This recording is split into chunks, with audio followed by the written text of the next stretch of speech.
Hello and welcome to the HHS meeting, and it will be internal services also, April 5th, 2022, and we will start off with the pledge, please.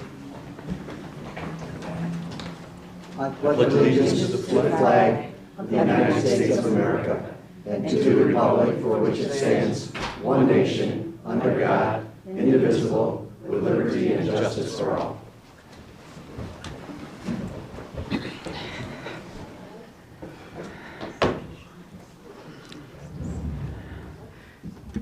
Can I get a motion for the agenda? Romano adopts the agenda. Thank you. Is there any discussion? Second, Romano- Van Sickle. What do you say? Okay, we won't ask. Romano's motion for the agenda and Commissioner Kraft supported. I'll take a vote, please.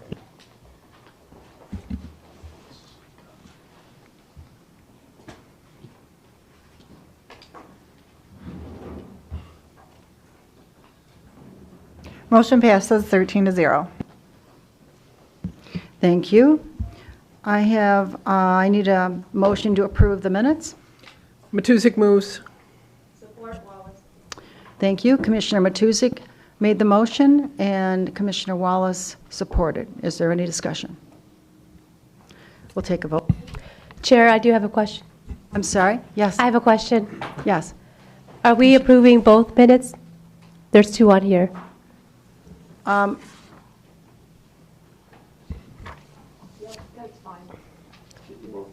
Yes. Okay. Yes. I just wanted to, on the record for 4B Internal Services, two of my votes are missing for the two items, so just wanted to make sure I was included in there for staff.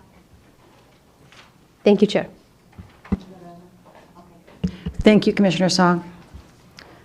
We'll take a vote now, please.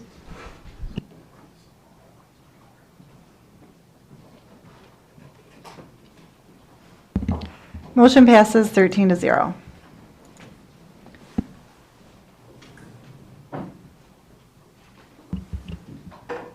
At this time, we will have public participation for anything on the agenda.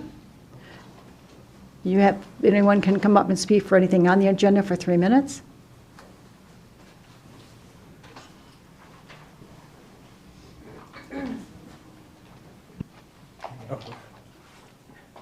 Good afternoon. My name's Kent Jackson. I'm with Rockford Construction. You want to introduce yourself? Absolutely. Matt Evans, I'm also with Rockford Construction.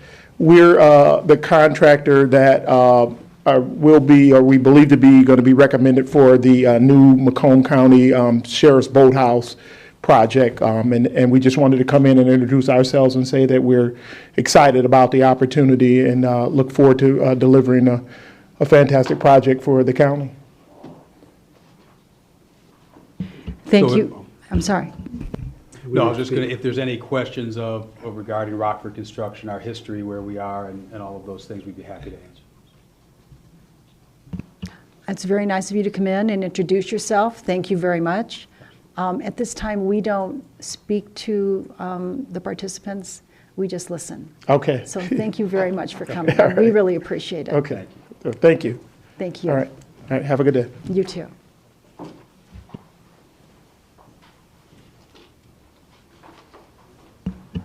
We will have a presentation. I need a motion to file with, we're going to have Martha Teaberry.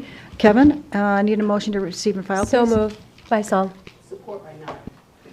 The motion was moved by Commissioner Song and supported by Commissioner Nart. Thank you. Thank you. Kevin. Hi. It's nice to see you all. And I have just a personal note. Right after this, I'm going to be leaving for Grand Rapids because my daughter is having our first grandbaby. So looking forward to that. Thank you. Thank you. What's that? Go down. That's right, go now. Yeah. Support, we'll see you later. You can read it. Yeah, I am pretty excited about it. I did want to make something note real quick. I received a concern from one of the commissioners regarding a concern they had from someone that they met out in the public. I ask, as new commissioners, and those commissioners have been around a little bit, the first question I'd like you to ask them is, who did you contact in the facility? We're researching that on behalf of the commissioner, and right now we found no record of the individual ever coming in. That's back to December of last year. So we're going to continue looking, but the more information we have, we take quality very seriously. So if they haven't talked to us specifically, then we don't have any way of being able to respond. So the more information you get up front, and the more you said, hey, did you talk to their quality team? Did you talk to their director of nursing? Did you talk to their administrator? We're quite approachable on these kind of things. So please, if you get approached in community, ask, who did you talk to at Martha T. Berry first? And, but then feel free to contact me as well. I'll follow up with you and give you all the information I have. That was off script. All right. So a quick review today of who we are. Of course, we provide the services for adult day services with Macomb Community Action. We provide laundry services to JJC and volunteer opportunities for them, and also jobs for Lutz School. We are a resource for the actual nursing homes in the community. For those that believe that we're just like any other facility, you have to ask yourself, who sends people to their competitors? Right? That just doesn't happen, does it? Yeah. You ever go to your Ford dealership and they say, no, I want you to take care of your truck at Chevy? No, it doesn't. Okay? Right, it just doesn't happen. So remember, as we go through the conversation here, we are different for a reason. So please hear it with that tone, okay? Also, one concern I often receive is how much MCF costs the county, and it used to cost a lot, but not in over a decade have we cost the county money. In addition, we pay a lot of the legacy costs right now to the county, and we have a different funding mechanism. Most of the departments that you have are through appropriations, and I see you have a large list of budget amendments you're making today for grants and other things, outstanding, but we're a little bit different on that. We actually have to do our own billing. So just be aware that our annual minimum legacy expense right now is $2.3 million, and we're paying that in its entirety. In addition, we pay all the utilities, supplies, F&O. We pay also for a good portion of people's retirement. We subsidize health care here, and all of that is done underneath our budget. So what I wanted to talk today about was the building use agreement. Last time we talked about the joint operating agreement, and many of you are not familiar with the building use agreement. It ends this year. What many of you may not be aware of, there was no building use agreement prior to this agreement. There's no other county department that has a building use agreement, and there's no other county facility in the state of Michigan that has a building use agreement. It was built when there was animus between the county and the facility. So when there's lack of trust, then you have to get more going on. And I'm grateful that we have developed a lot of relationship here in this trust here. So just some things that the county building use agreement has with us. The county sells and removes snow from the parking areas, and we do it from the sidewalks. We have some boilers in our facility that actually takes care of the health department, and they maintain those. We pay our share of our utilities, they pay their share of their utilities. So these are just some things that are in here that I don't need to go into detail, but it was quite detailed as to what we did and what the county does.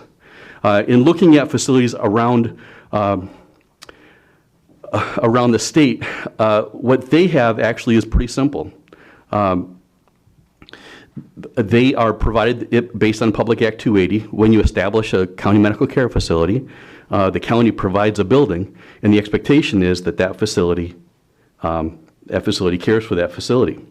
Right now, we are getting double dipped because of how the program works. They get partially from the interest that we have to pay and partially from a Maximus report.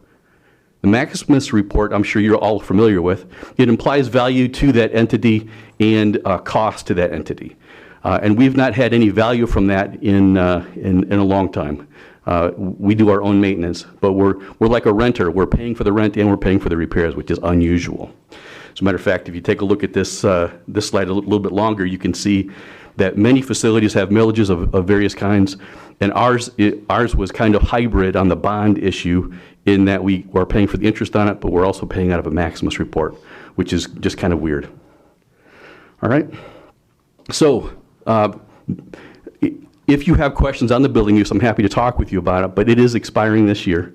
And if there's going to be one to continue, it has to be done based on mutual agreement. My hope is that if there is one required or requested, that we move from a payment model to a stability model, which has us providing, paying for what depreciation, because that is an allowable expense with the state of Michigan.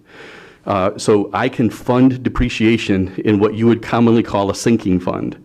And then all of that money has to be used to provide for the building repair and maintenance for the physical plant and fixtures. So that's my hope moving on, that we can come to an agreement that says, okay, Kevin, we want to make sure that you have $800,000 a year that you use towards building maintenance and repair. Anything that it goes unused leaves in that sinking fund, which is a dedicated fund just for the building itself. Remember, this is your building, and it's my hope that you are appreciative of our efforts in bringing it up to code over the years. And if you come in, you'll see it really is a lovely place for people. We've got a lot more work to do, and once we get through the pinch point of these additional legacy costs this year, we're going to be in much better shape. And I will open it up to questions at that point. Madam Chair, thank you. You brought up one potential solution that you have in mind, for the situation. Have you put a detailed business plan together as far as options going forward? Well, I do have a capital plan. No, business plan. Because every time you come in front of us, and I appreciate everything you've done for the facility and everything, but it's extremely complex, as you state. It is, right. And to have a 5-minute presentation and go, okay, this is the direction we should go, I think is lacking. So me personally, I'd like to see a business plan of where you see Martha T. Berry 3 years, 5, 10 years out, how it's going to be funded, what are different options, what's your favorite option, what other option, maybe not your favorite, but other options. Mm-hmm. And not just from a revenue, but from an ownership, from a legal, from a revenue perspective. I mean, this is an entire business operation, and we're treating it as just something for our checkbook. So I'd like something a little more complex. So that's my request. All right, well, I'd be happy to do that, but do recognize it's probably a 3-hour presentation. I'm not talking about a presentation. I'm talking about something you can hand us. Oh, okay. Yeah. That we can study offline and then come back to you with questions. Sure. Thank you. Okay. Thank you, Madam Chair. Thank you, Commissioner. Commissioner Kleinfeld, please. Thank you, Chair. So, under the page Other County MCF Relationships, the one where you're listing everybody, there's only 2 facilities that I see that don't have a bond or building millage or non-capital millages, and we're one of the 2, correct? That's correct. That is correct. So the ones that have dollar amounts, that I'm assuming is year after year after year? That's correct. Yeah, the millages that you see there are specifically designed to assist the county medical care facility.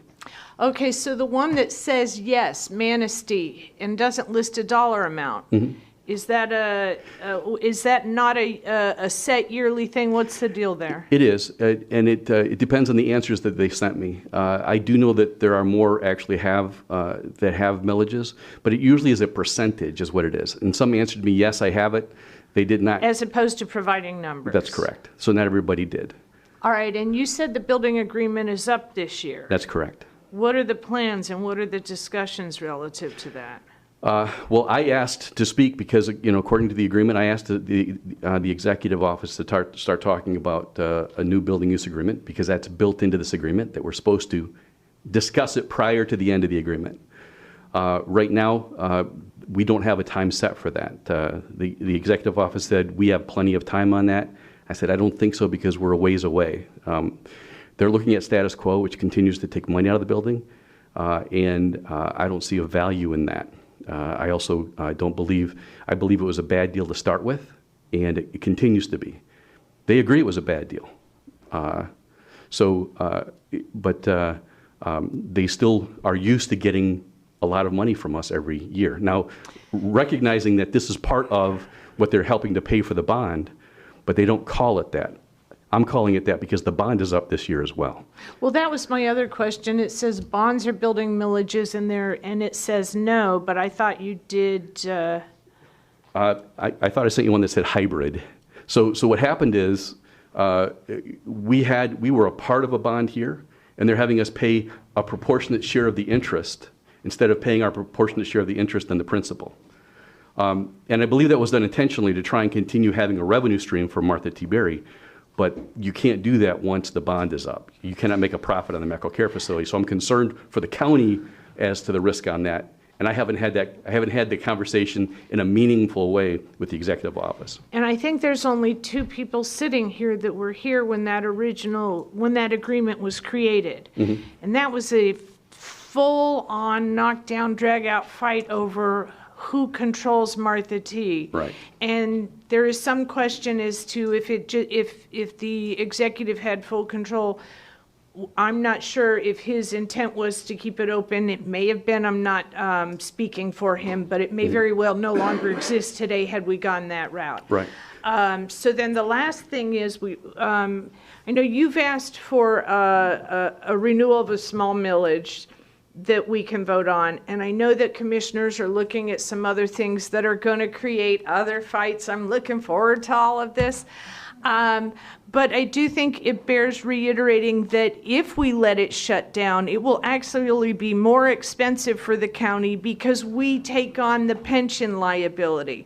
So doing the millage or whatever we do is cheaper than the financial aspect of the county taking on something that you're currently covering, correct? That is absolutely correct. Yeah, the millage, the .1 mil millage, which according to Public Act 280, this commission can choose to, and did successfully vote for us the last time, is for only improvement of services or regulatory required expansion. So we have a need for improving our HVAC system pretty significantly. And we did not, the last millage only paid for 2/3 of the previous expansion that we were regulatorily required to provide for. So that's where the pinch point came in. We predicted this in 2018. We started having this conversation. So you are correct. That .1 mil millage, if it were, we asked for a .05 millage to finish the last one.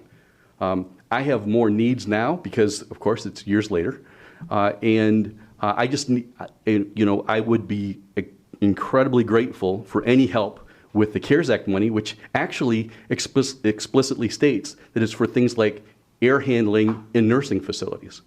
So I'm wondering about CARES Act, or ARP, which I know there's commissioners curious about, or the upcoming infrastructure money.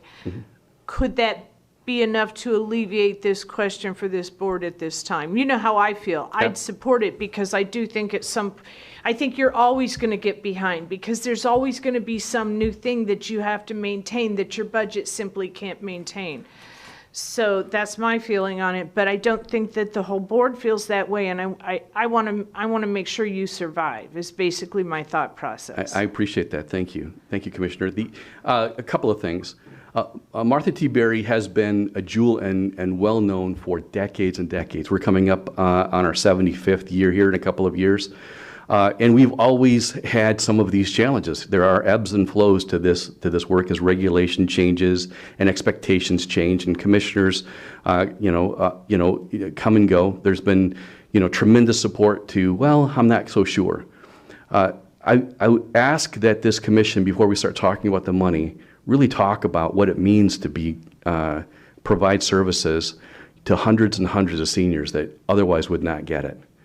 Again, I say, the reality of it is the other nursing homes discharge to us. You have to ask yourself, why do they do that? I am not faulting them. It is the model that is in place. They cannot provide for the people in the way that we do. They cannot provide for the people that we do. They lose money on that. And anybody that knows you have no margin, you have no mission. So I don't fault the for-profits and the not-for-profits actually who had 75% of the market, but then they couldn't afford it. So it's now they've lost 2/3 of their own market in skilled facilities because they can't afford to take care of the indigent in that way. And just one final thing, even if in the future we settled in on even a fraction of a fraction of even what you're asking, just, but make it a yearly thing.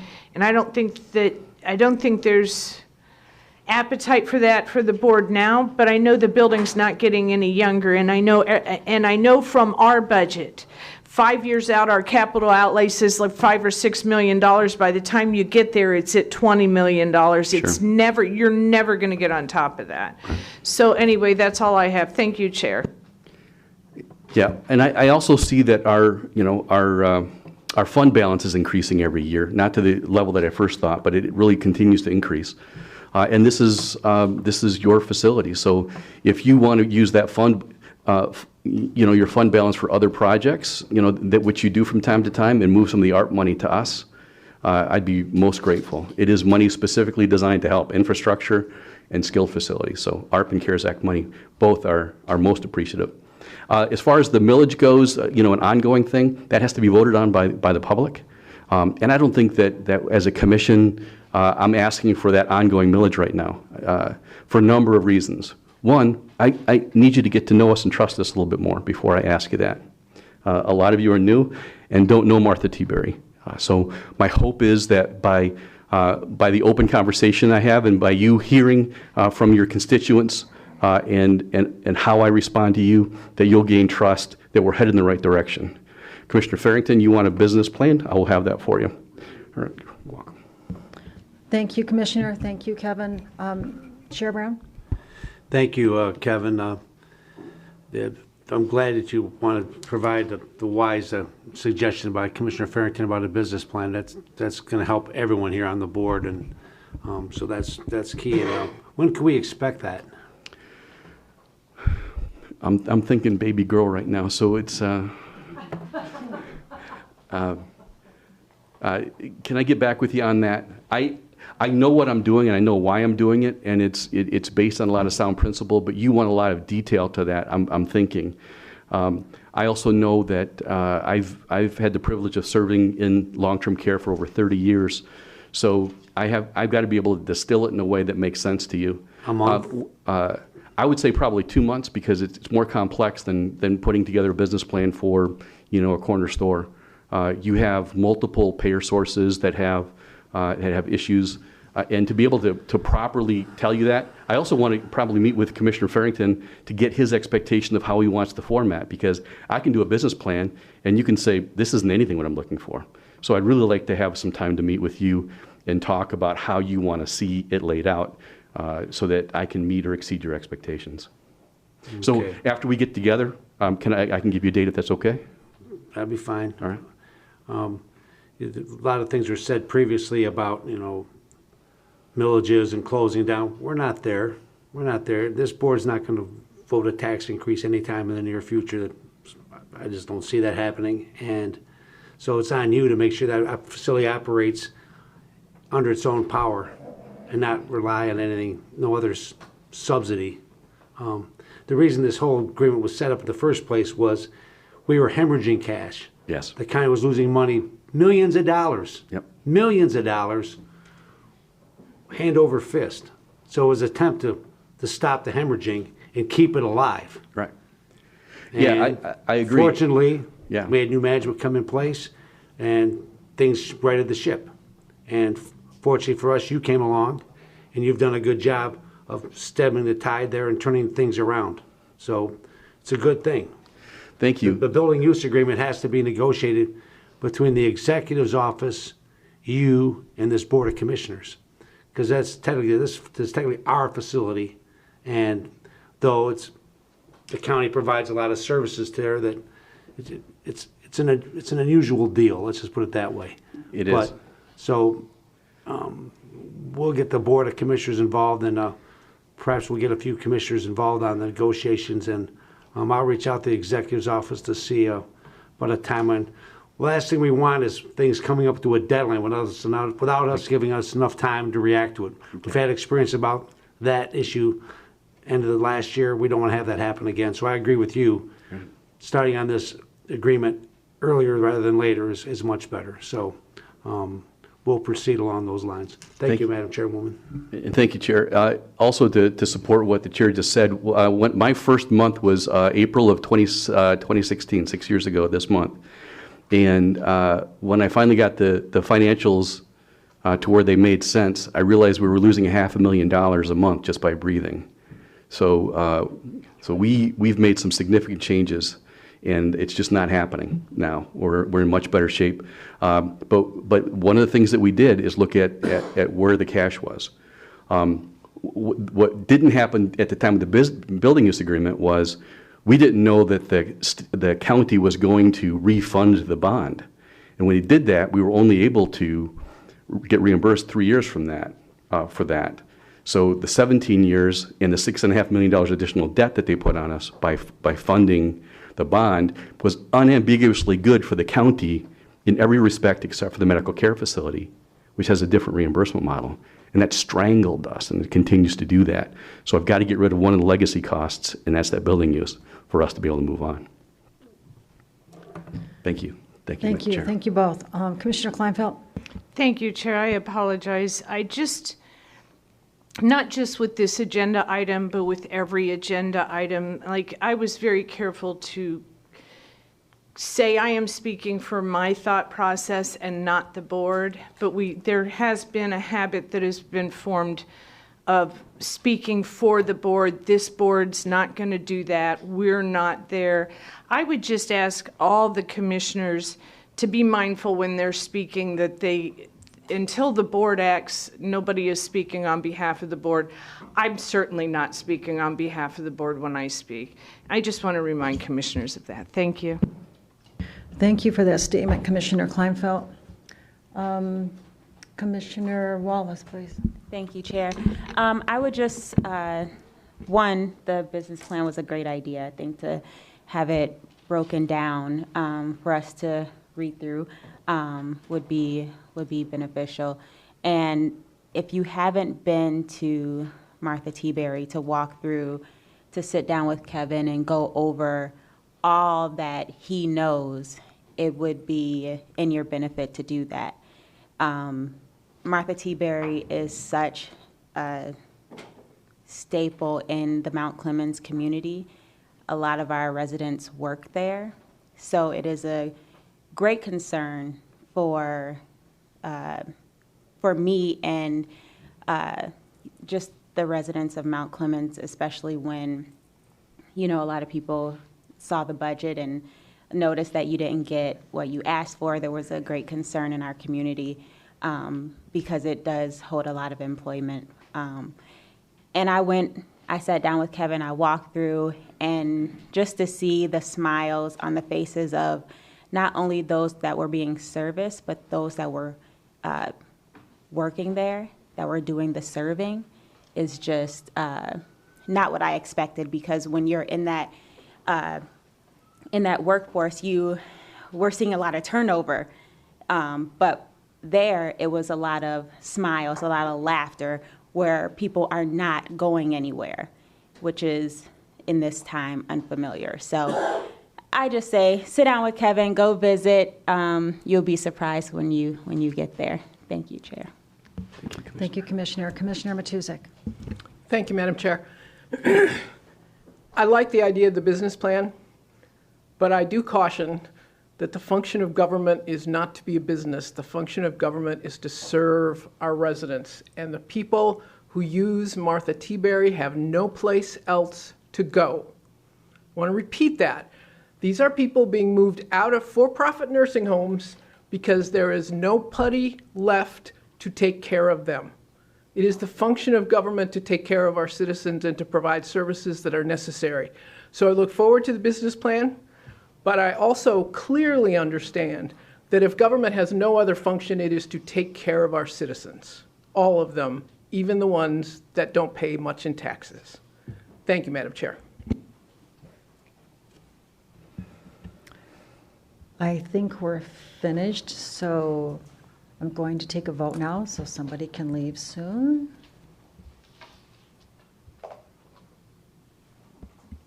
Thank you very much. Thank you, Kevin, and safe driving. Thank you.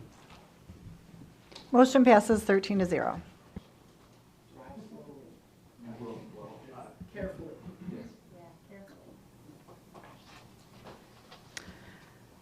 I have a budget amendment for contract services for the medical examiner's office.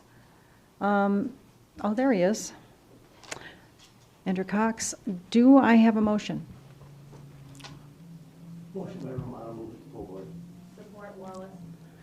Motion made by Commissioner Romano and supported by Commissioner Wallace.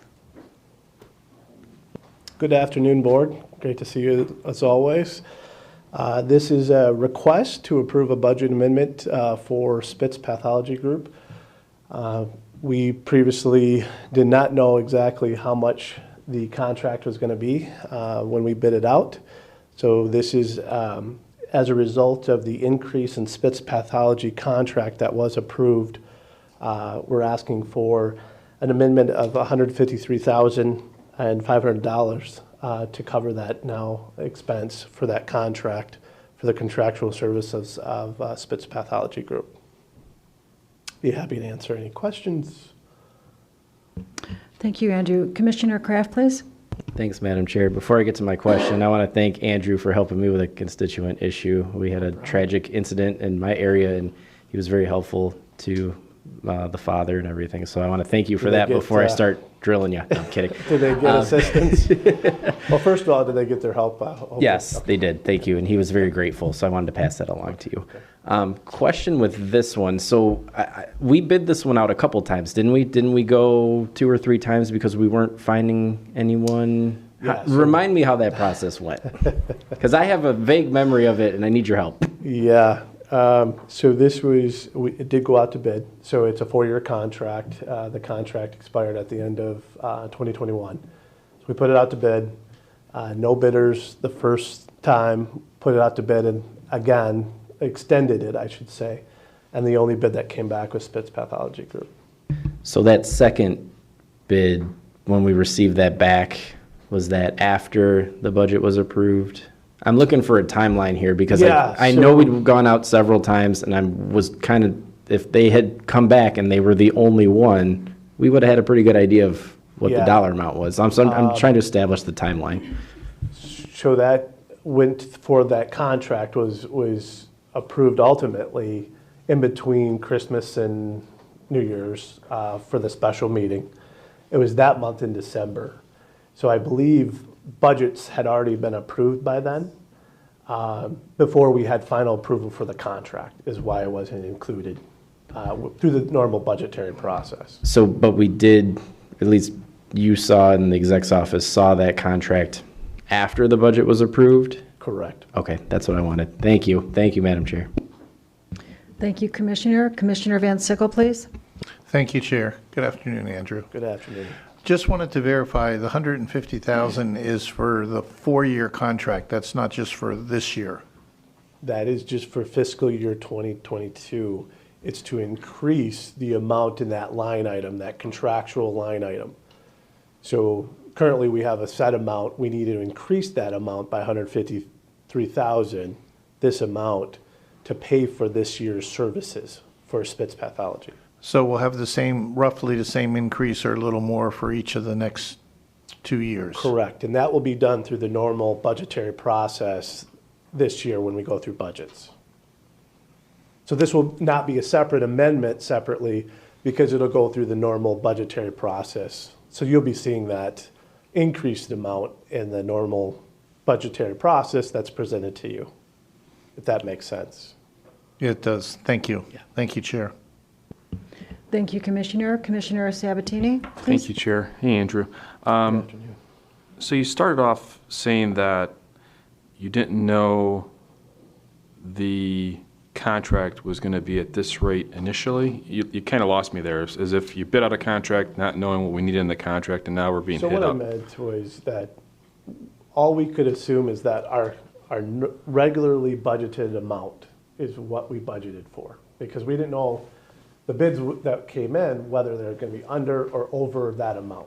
Okay. And so for as a placeholder, the best guess we could do is maintain the services, because we had no idea that obviously there was going to be an increase in services costs from Spitz Pathology. But I thought when the contract was done with the medical examiner with the additional staff that was needed and everything that was necessary.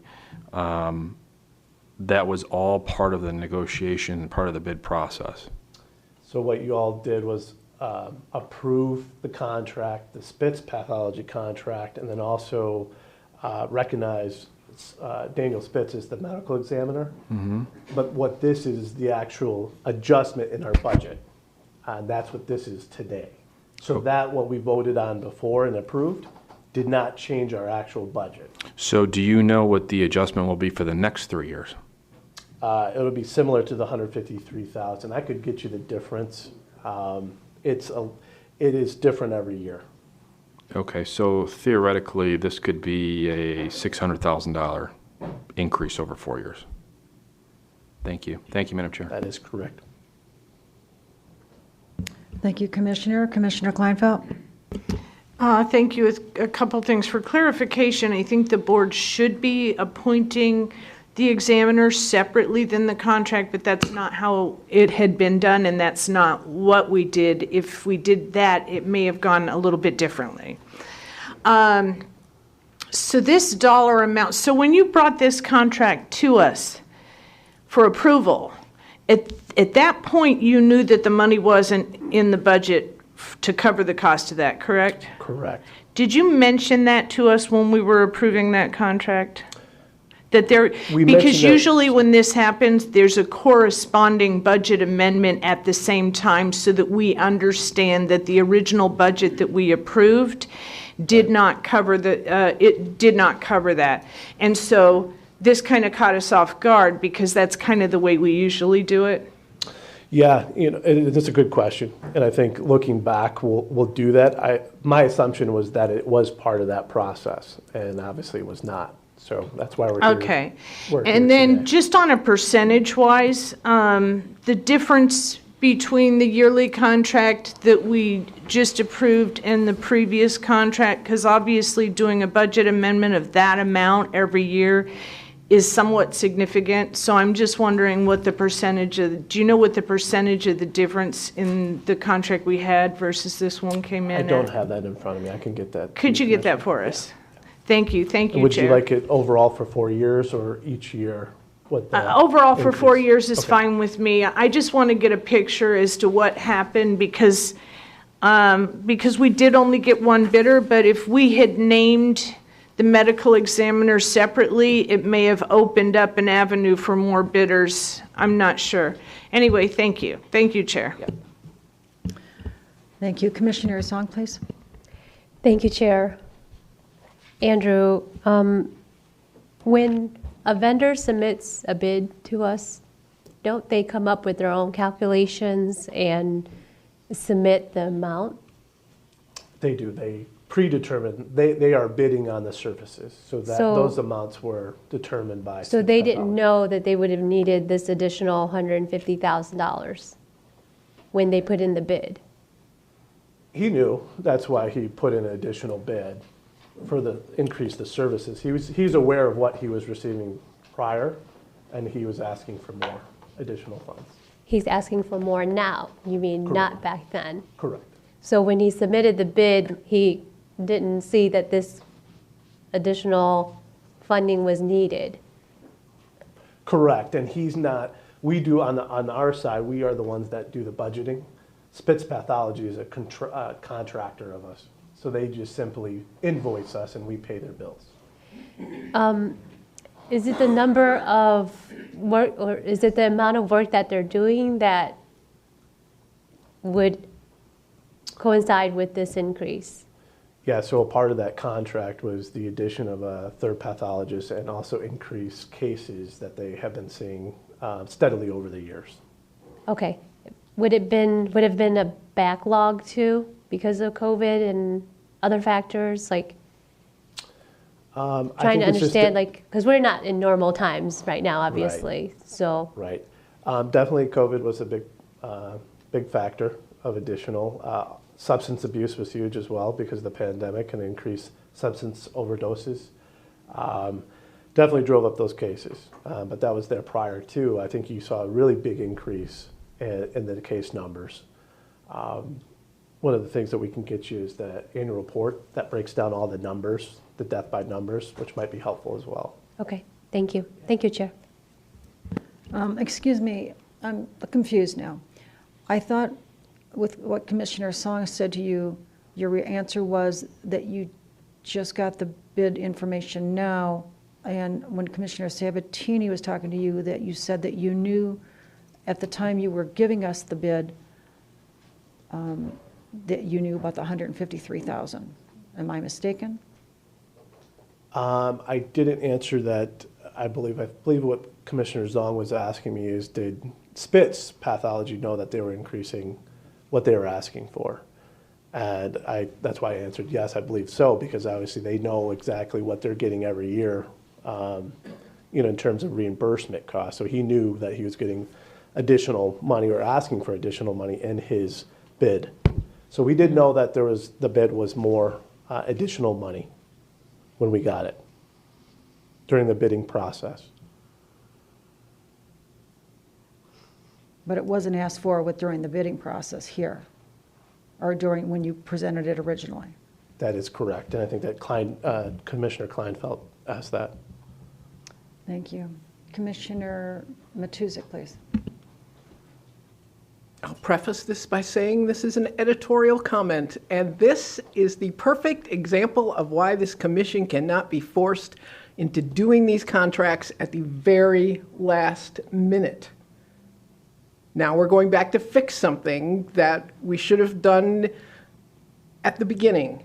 And one of the things we asked for was a list of all of these various contracts and their expiration dates so we can keep track of when these contracts expire, like the Martha T. Berry building use list. We really need that, or we're going to end up like this again.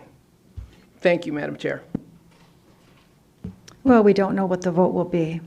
Commissioner Farrington, please. Thank you. I'm just going to try to clarify because I'm seeing a lot of different faces on the time frame. So I'm going to do what I think. You budget in October, November for Even one before amount. that. Let me go through it for the one amount. Your bids didn't come through. Spitz was the only one. Spitz says, yes, I want it, but at a higher level. We approved it in late December, but you forgot to attach the amendment to it for the money. Correct. Thank you. Thanks for clarifying that. And the only probably difference there in the timeline is we do budgets probably in July, but that's a formality. Yeah, right. I think we're ready for a vote, please.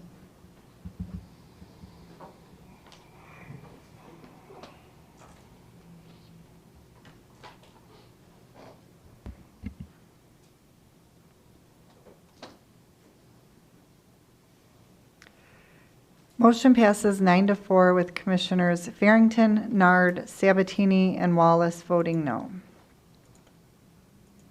Thank you. Thank you. We are now going to MEIC-Cedam-Vita with Laura, please. Oh, it's a tax grant, yes. So Madam it's Chair, I'll make a motion and move this to Can full I have board. a motion to, thank you. Motion, support by Sabatini, Hal. say that first. So Sabatini, Commissioner Sabatini motioned and Commissioner Wallace supported. Thank you. So this is Michigan Economic Impact Coalition, CEDAM grant. I applied for it less than 10 days ago, and I got approved for it Friday. They sent the contract late Friday to be signed by the exec's office. So right now it's sitting at the exec's office waiting to be signed. Because this is a tax grant, and we know when tax season is, this grant goes from April 11th, and they're going to pre-fund the grant. So they're sending me all of it, and then at the end of the grant, they want what I didn't use back. And it goes from April 11th through September 20th. I think September 23rd to be exact. So this is just to focus on the home heating credit, which is $15,000 and below income. So got a grant opportunity.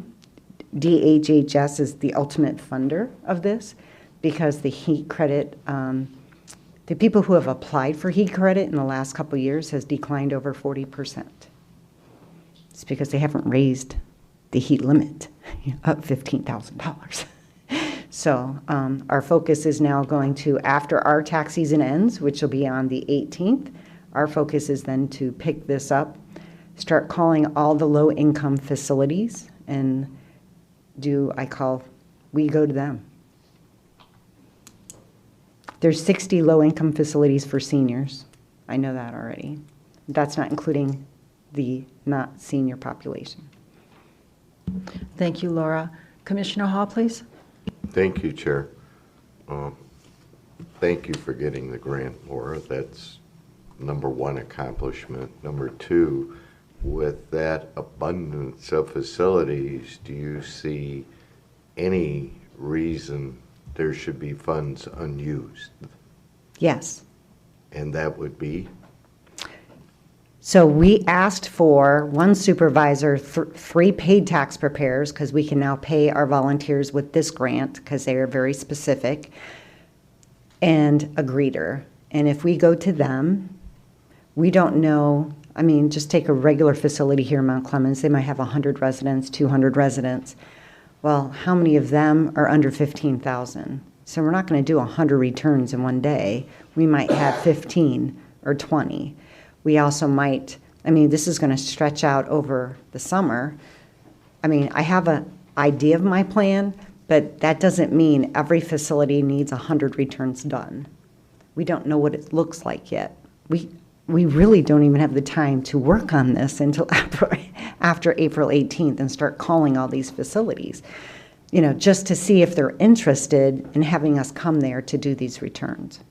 So when is the deadline to have used the funds? September 20th, I think September 23rd. Okay. I have to have all unused funds back to them. September 23rd, 5 p.m. So your plan is to notify all the possible recipients that these funds are available? Well, that we are available to do the tax returns. Okay. I mean, that's basically. Your plan is to do that? Correct. Oh, yes, we're going to start probably next week in making the phone calls. Okay, that's what I wanted to hear. Yeah. Thank But the full board doesn't meet until, so we can't use the funds until the full board approves the funds. So I can't obligate any payroll to this program, but I still have people on my payroll for the IRS grant. And Thank it's you. still an IRS tax return. So. Thank you, Chair. Thank you. Commissioner Kraft, please.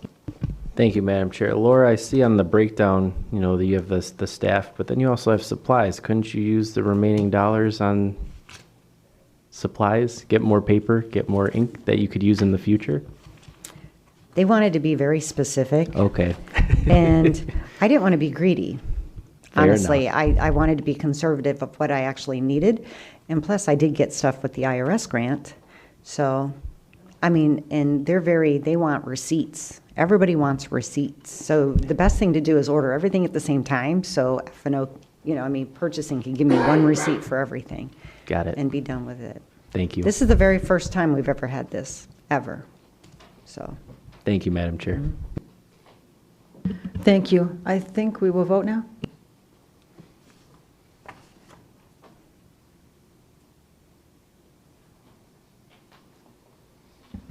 Motion passes 13-0. Laura, thank you for all that you do with all this. It's so much work, and you just do it happily all the time. Thank you very much.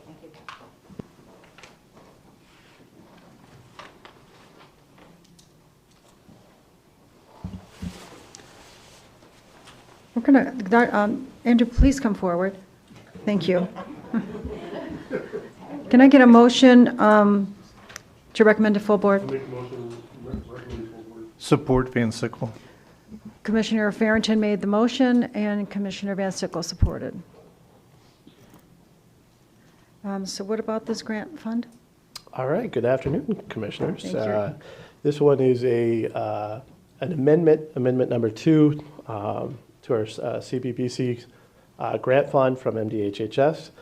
The funds, as you'll see in the description of your packets, will be split into different programs. The main one is our Nurse Family Partnership, which we're actually going to be expanding services with this grant dollar funds to target families with substance abuse. So our Nurse Family Partnership is already an existing program.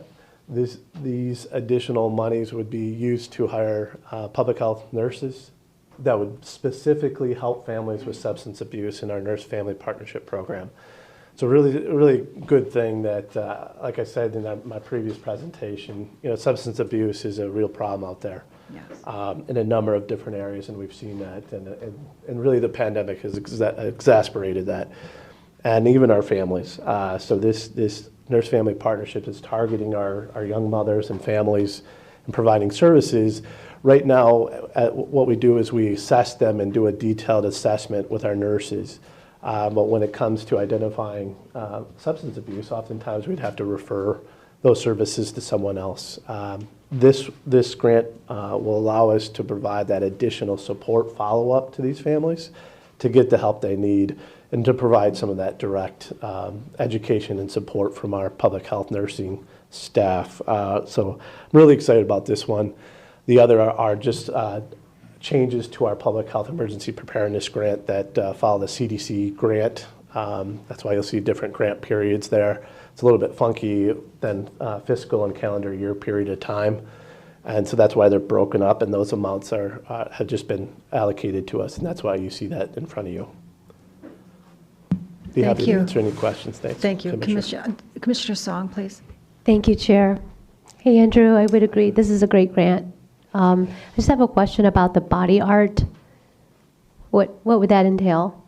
So as a part of our environmental services, we do inspections for body art facilities. So that could be piercing, permanent makeup, also tattoos, obviously. But we go out and inspect these facilities that are licensed to make sure they're doing good practices, because really it should be looked at as almost a clinical environment, because they are potentially piercing and you worry about pathogens. And so you really want that environment to be a clean, sterile environment. And so that's our body art program. We help in doing consultation with those body art facilities. Okay, wonderful. So how about like nail salons? Because they do nail salons, yeah, that's a good question. Too. Nail salons are actually under LARA, Licensing and Regulatory Affairs. So we do not oversee them. They're actually licensed by a state agency. Okay, thank you. Yeah. Thank you, Chair.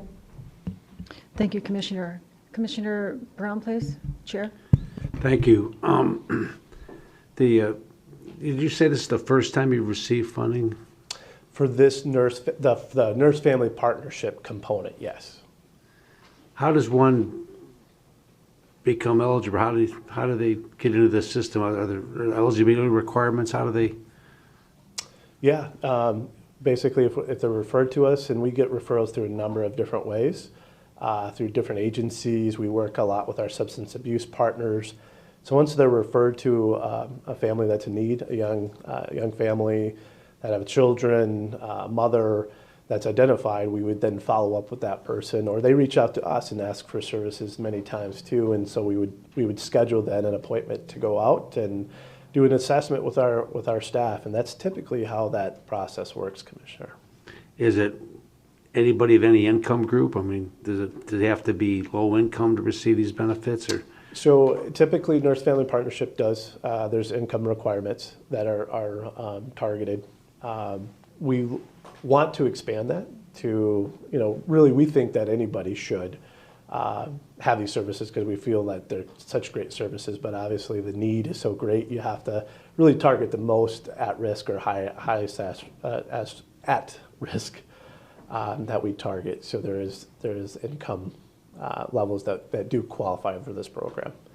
But if there is somebody that does not qualify, we work very closely with our partners to get those people services. We don't leave people high and dry that reach out to us for services in need. Community Mental Health is a good partner of ours. We work very closely with Dave Pankatai and his staff over there. We're great partners. And we have other community partners too that we work very closely with. These aren't new programs. These are programs we've been doing already. This money is paying people that we already have on staff to do the job they've already been doing, right? So we have nurse-family partnership staff. The amount here is to actually go towards additional staffs, 3 additional staff that we'd be bringing on board. 3, you said? Yes, 3 nurses. Okay. All right, thank you, thank you, Madam Chairwoman. Thank you. Commissioner Sabatini. Thank you, Madam Chair.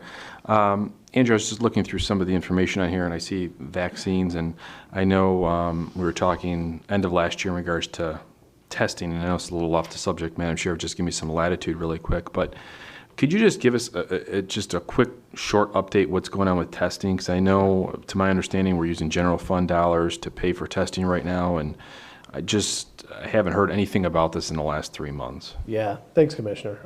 It has changed quite a bit since we've met last and talked about that, and I know that was a conversation.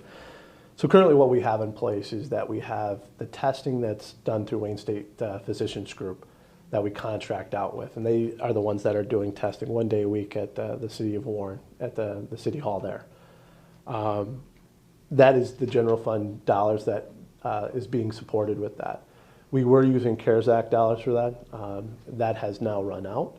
Unfortunately, the state did not allow us to use any kind of COVID grant dollars that came from MDHHS to provide for our own testing. And that caused issues with our own testing site at Lakeside. So what we did to remedy that at Lakeside is we actually worked with the state's contractor called HONU, HONU. And they're a contractor that they provide testing now at Lakeside. And that's who's doing the testing. So we are not paying for the testing except for the lease agreement for the Sears building. That is the only really services that we're providing, which is a huge cost savings for us in the county. We felt it very important to provide testing still, especially a couple months ago. You know, we're in a much better spot now. Cases have dramatically fallen, but we want to remain ready and have that resource. We've also heard some potential for pharmacies and others potentially charging high prices to get tests now. This is still a no-cost service to our residents that we provide at Lakeside. I've had conversations with the state, as we did, about expanding that testing support. Still waiting to hear back. I think what the state is doing is looking at numbers overall, the state at our sites, about potentially providing additional testing options that we could explore. I don't have any concrete answers for you today or promises that we could provide this many testing sites. So that's where we are right now with testing. Okay. If we can maybe add this to our agenda maybe next month, Madam Chair, just to kind of get a better update. I know if some of these contracts are expiring, and I'd rather have a little bit more leeway as far as the timeline rather than, right in July or whatever the case when these contracts expire, that we have to make a quick decision. So that'd be greatly appreciated. Sure, Commissioner. Would you like a breakdown of both the Lakeside and the Wayne State? That'd be great. Okay.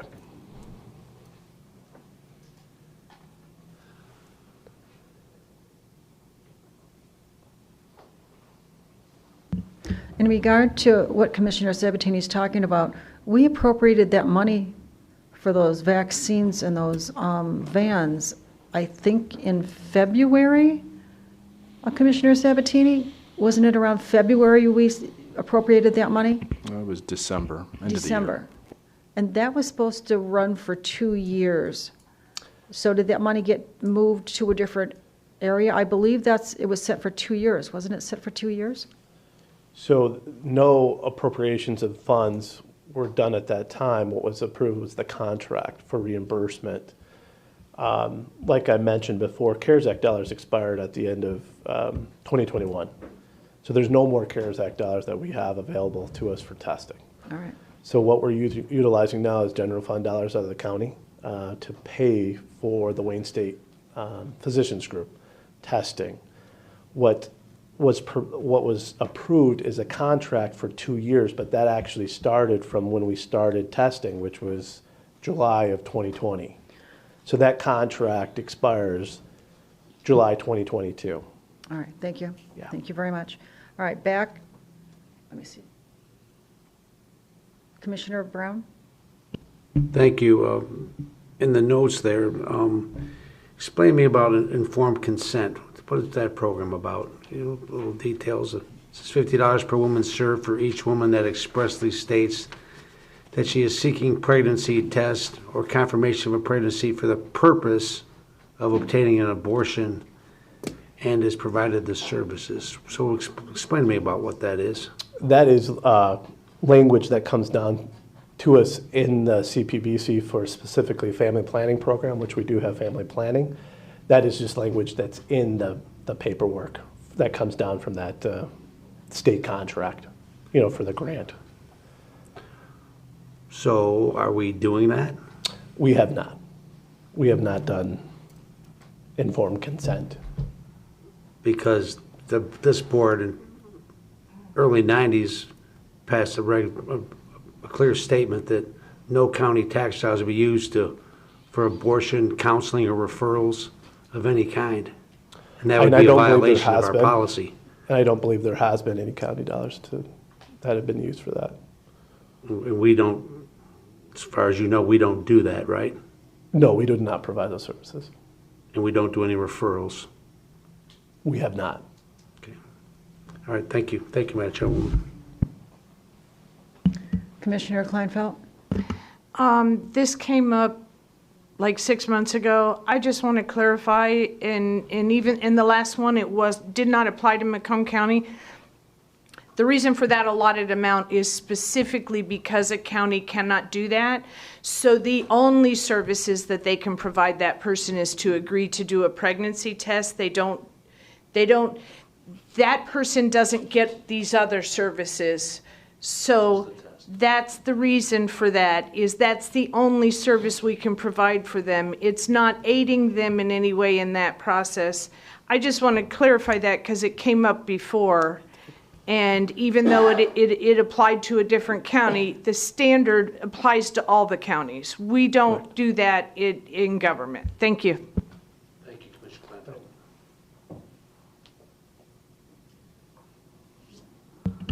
Now go back to our original, to make sure that we're clear here. We're talking about a grant agreement for $321,000. I think we're ready to vote.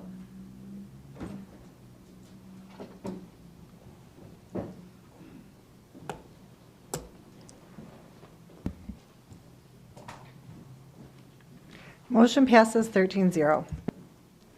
Thank you. Ernest?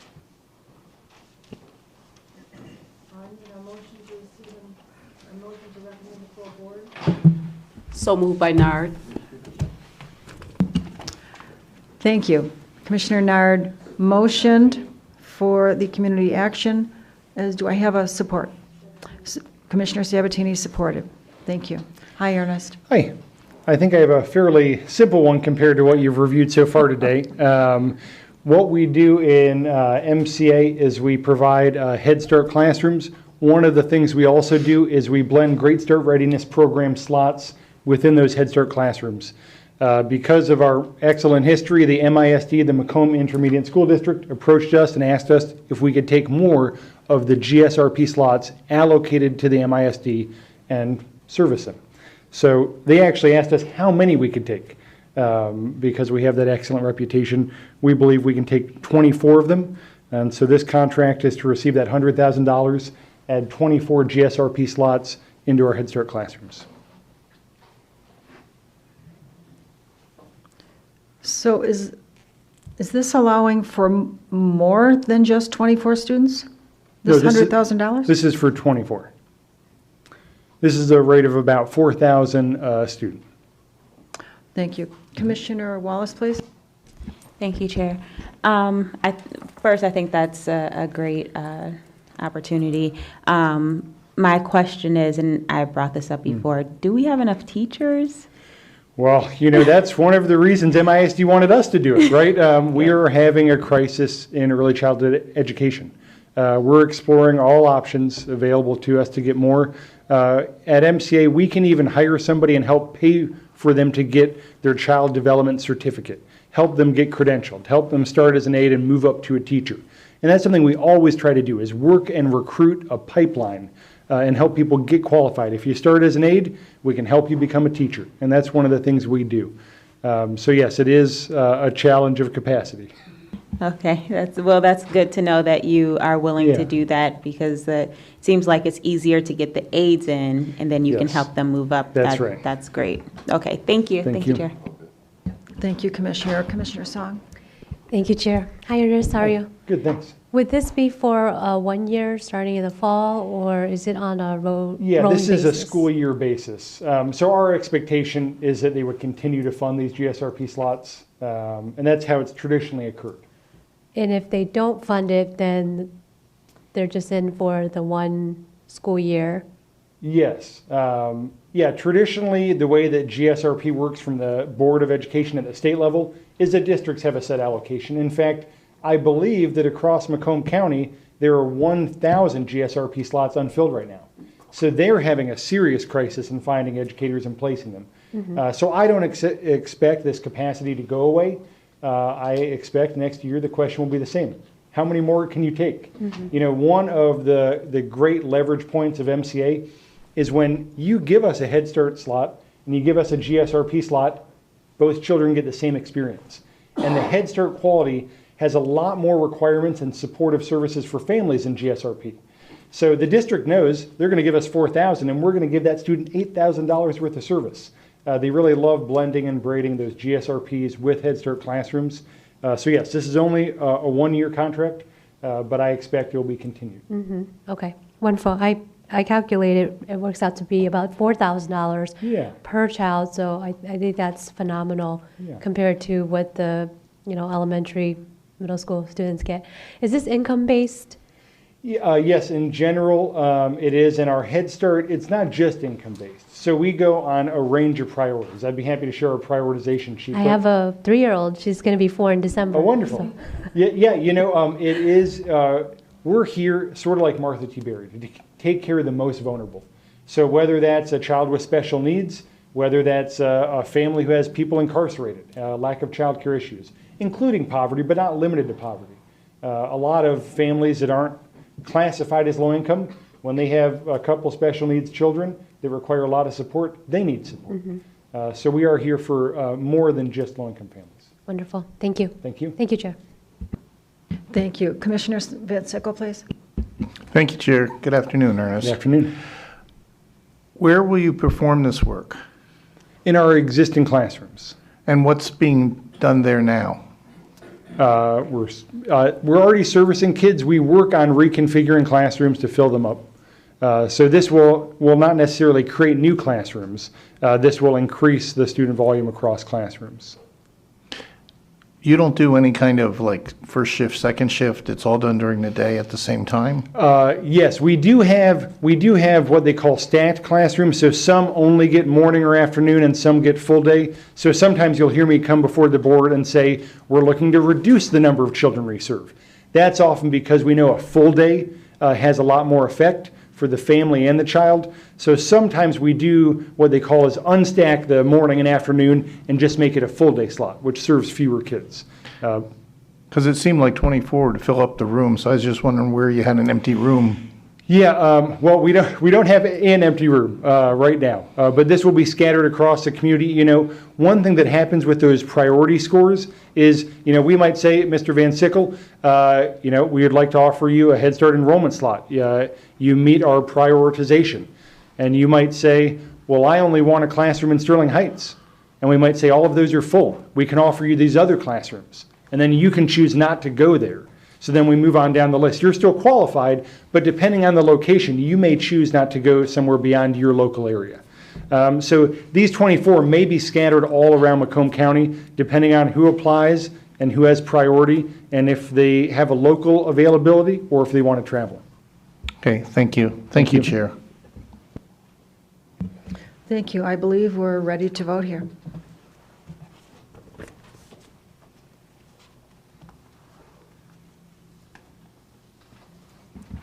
Motion passes 13-0. Thank you all.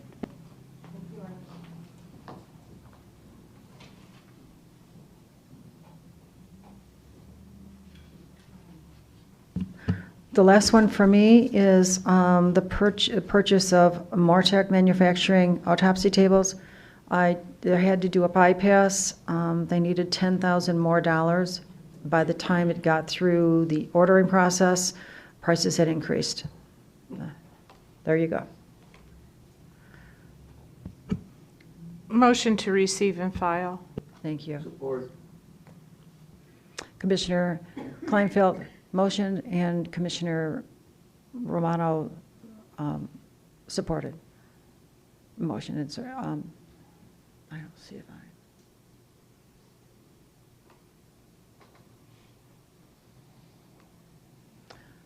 I believe we'll take a vote.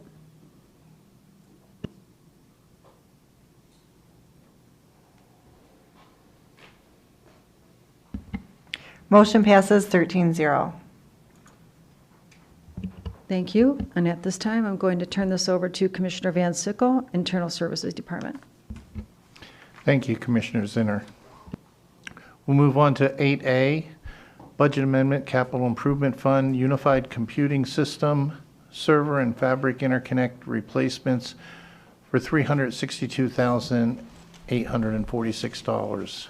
Jaco, you're on. Mr. Chair, I move both A and B.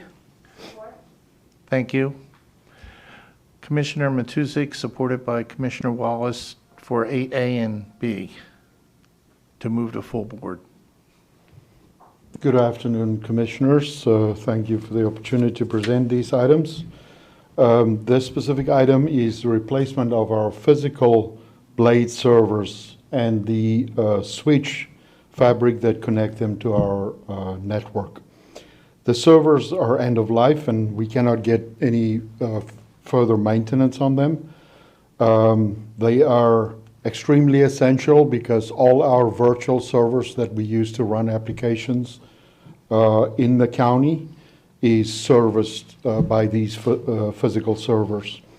We do have money in the capital plan for that purpose. I also want to just mention that I'm well aware that items this size will usually be bid out. However, this complex system, this is a very complex system, and for that reason, we went to bid in 2018, established, and we did an RFQ. And with the RFQ, our main purpose was to establish a partner, a vendor that can help us over the next 3 to 5 years to upgrade our systems over that time, and for that reason just use one vendor. During the original RFQ, we also had closed bids for pricing, which is percentages on the equipment that we use, and that closed bid pricing is still honored today. So it's not like, we've lost the ability to get those discounts. We still get the same discounts today. The reason why this is important for me is because this is the last update of the current cycle. We've updated our arrays for this environment. We've updated,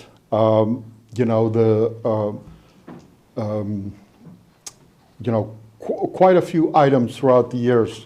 In 2021, through CARES Act, we also upgraded our storage, network attached storage, and then the servers is what service the arrays or the SAN terminology that's commonly used.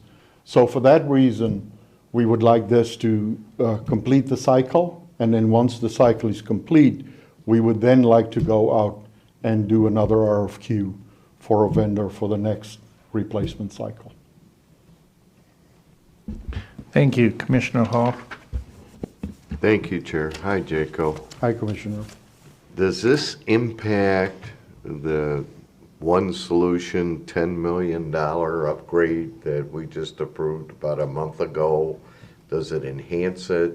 Or once that's put in, is anything going to be non-value added at that point? I mean, No, all of this seems to be connectability to me. Yeah. May not be, but it just seems like it is. So, Yeah, so the difference there is the ERP system, the new ERP system that we brought to the board last month. That system is a software as a service system, so it sits in the cloud, not on-prem as we call it. This equipment that I just talked about is all on-prem. That's at Comtech. That's the system that drive all our on-prem servers and everything, storage servers and so forth. So it's really our on-prem. Although we have a presence in the cloud, which we did during the CARES Act period, we moved our backups, or we moved a copy of our backups out to the cloud, to Azure. And that is for redundancy. If we have a disaster like we had in 2003 here, with electricity being down, then at least you can go to another location and you can access data. But that is the only component that's kind of outside of our network that is also done or was assisted by this company. But regarding the ERP system, there's really no ties. It doesn't run anything of it. Although, if there are interfaces between the ERP system and some of our on-prem systems, then those interfaces will come into play. thank you. Thank you, Chair. Commissioner Matusik? Thank you, Mr. Chair. On our information sheet, under the contract/purchase/agreement information, it says the start date is June 2022 and the end date is August 2022. Yeah, it's incorrect. For this project, you mean? Yes, that is the implementation time to get it implemented. So this will be implemented between June and August? Yes, absolutely. And then we'll be If upgraded. it's approved, then we can start immediately with the work. Okay. The only thing I have to tell you right now, and I'm sure Lynn can confirm this, when it comes to ordering equipment, it's different every week. So, right. That is a factor. So, but hopefully things will arrive in time and we'll get them installed in time. Okay, thank you. Thank you, Mr. Chair. Thank you. Seeing no other speakers, please vote on A, and B.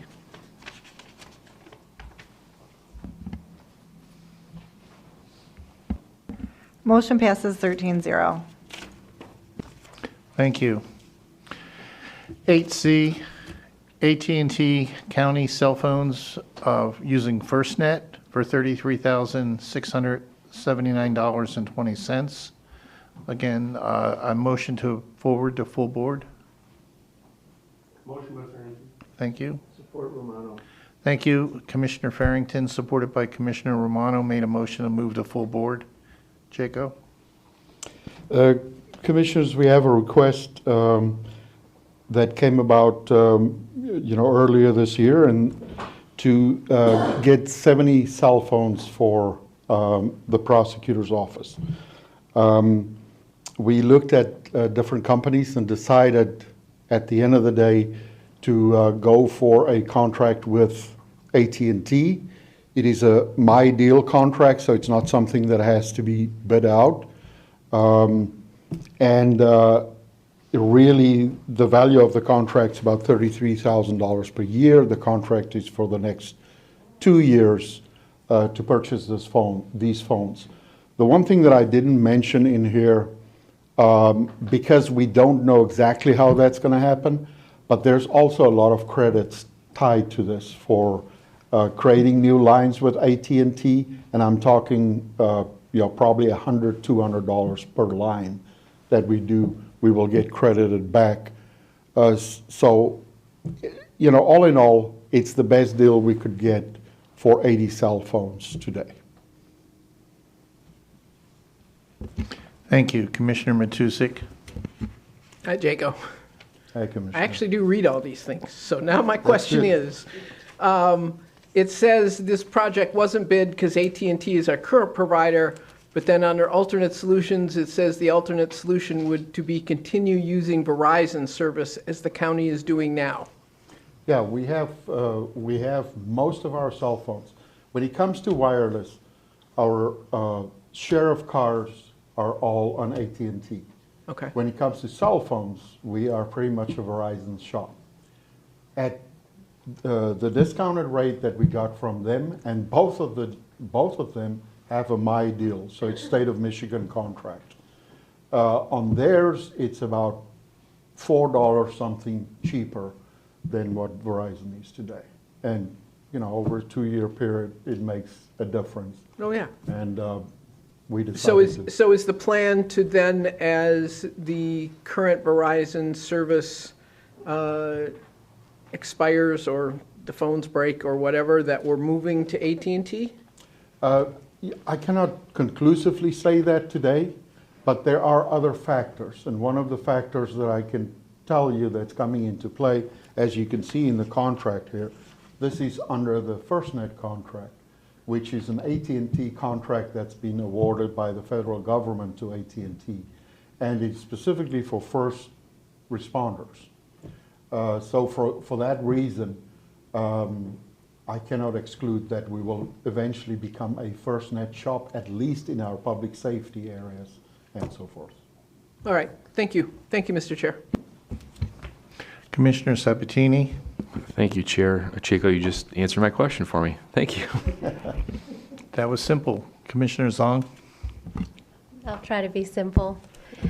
So you mentioned these cell phones are for first responders, but they're also going to be given to the prosecutors. So would you consider them first responders? Like, do they communicate with victims like on an emergency basis? No, I said first responders, probably public safety is a better Okay, well, I mean, terminology for that purpose. But that's yes, still there's actually people across the county, like emergency services, not just the sheriff's office, emergency services, all those type of organizations or departments are eligible for FirstNet. There's a difference in the actual first responders and, you know, on how they treat that, but that is what the FirstNet contract is all okay. about. I understand that part, but I just wonder, like for prosecutors, is the FirstNet, is that saving us money, or is it just the service that those lines will never go down? For example, like when, you know, September 11th happened and all the cell phones weren't working. Yeah, I can tell you we get very similar service from Verizon today. They also have a lot of guarantees since this started, but like I said earlier, there's about a $4 difference in price per phone per month. It doesn't matter if it's, or because it's FirstNet, or Yeah, would it matter? It is a FirstNet contract, but I assume that's the reason why it's cheaper. I'm not 100% sure. Okay. If you could find out, I'd be I'll ask interested to know. AT&T. All right, thank you. And then Yeah. for this $33,000, is it coming out of the prosecutor's budget, or is that the IT? It's coming out of the prosecutor's budget. Okay, thank you. I have another question. So the price comes out to $420 per device. What about like the monthly plan, or is there additional costs to? So that is the cost. It's about $35 per month.